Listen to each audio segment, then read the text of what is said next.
My name is Katie Mallory, and I'm the Social Justice Examiner for San Francisco, which is independent of government agencies and corporations that own news networks.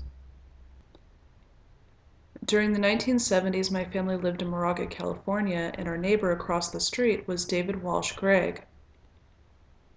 He was a chemist at the federal Lawrence Livermore National Laboratory for at least 30 years, and he did very large, expensive projects.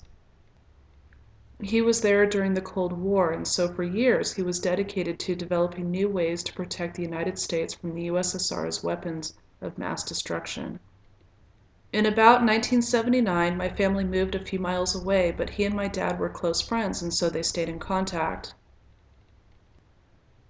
In 1993, I lived with Dave in his house, and I was there when he got promoted to senior management over the lab.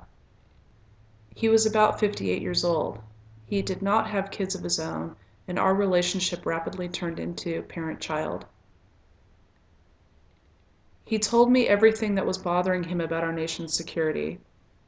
One of his concerns was that when the U.S.S.R. dissolved, thousands of their nuclear weapons went missing, and to this day nobody knows where they went.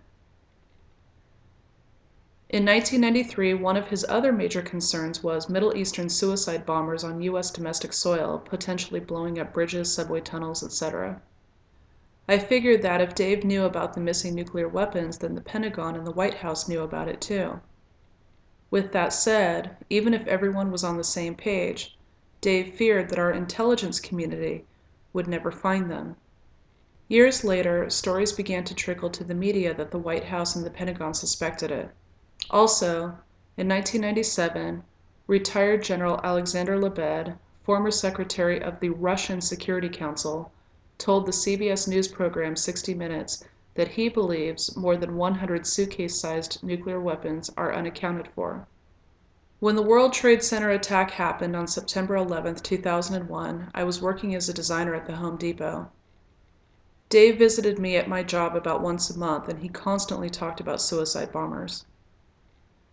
He had stopped talking about the U.S.S.R., and I could tell that he never contacted the White House or the Pentagon to get regular updates. Dave did not trust President Bush, and so I waited for the next president and Secretary of State, which were Barack Obama and Hillary Clinton. I sent a detailed email to both of their offices. Sometime later, maybe a month, a few different politicians went on TV to inform the public about the missing nuclear bombs. For some reason, the story did not gain traction with the media. It was as if the officials were shouting in the wilderness and no one was listening. I don't know what the current status is on the missing nuclear bombs, but it seems like if Hillary had found them, then she would have announced it. To me, it's clear that the nuclear bombs probably ended up at a communist country, such as China, Cuba, Laos, North Korea, or Vietnam, or they're hidden in a lost underground bunker in Russia. With that said, Thailand is a possibility. The U.S.S.R. spent years trying to develop torsion field, and when their nation collapsed, they transferred the project to a university in Thailand.